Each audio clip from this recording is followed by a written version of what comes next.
Let's chat about early reading.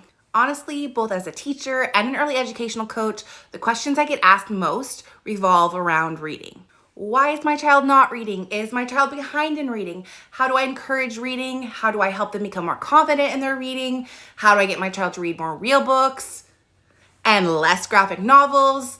You get the idea. Lots of reading questions. And while I will not pretend to be the top expert in this at all, I can give you a few things that are tried and true both for me as a mom and as a longtime educator. Number one, your kids need to see you read. Not on your phone or the Kindle or not listening to audiobooks and not reading aloud their children's books before bed. Your kids need to see you read actual physical books for you.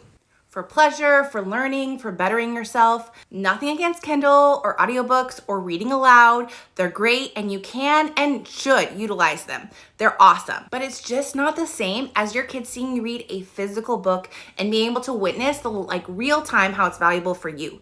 Not just as a chore or a subject in school, but for you.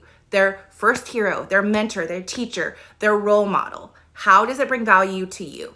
Number two, your kids need to know when to read, not just as something they need to check off a to-do list or something they need to do for school, but as a routine part of their day, to build and practice the skills, to place value on it as a family unit, to build excitement and to make it their own. For us, we have a few scheduled reading times throughout our day.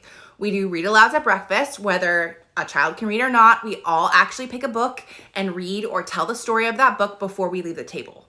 Another thing we do is, of course, we do reading time as part of our academics, as well as read aloud chapter books for every unit. Another thing is in the afternoon, as part of our quiet time, we have read to yourself time, which is where we coffee shop style it, make a special drink, hot cocoa, tea, coffee for me, and we all pull up a book and read, or look at books for my youngest who can't read yet, for a length of time that's timed, and then share what our books are about. And then, of course, we read aloud before bed. I always read a few books for my kids before I tuck them in, but then they have time after I tuck them in for them to use their special reading headlights and read before lights out.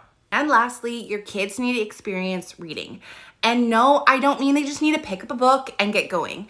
I mean they need to develop phonemic awareness. To experience blending sounds and putting those sounds together to form words, they need to know letter sounds and letter teams and phonics rules and expectations and exceptions to those rules.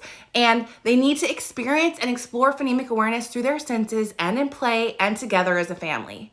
I know reading is daunting for a lot of families, and that is valid in so many ways. But I'm also telling you, by living out reading in front of your kids, making reading a daily part of your life, and spending time, even just 5 minutes a day, to create opportunities to build their confidence and building phonemic awareness through hands-on sensory experience, you will transform your child's literary life. As always, I'm here for you to help however I can. Let me know how I can be a resource for you in the comments.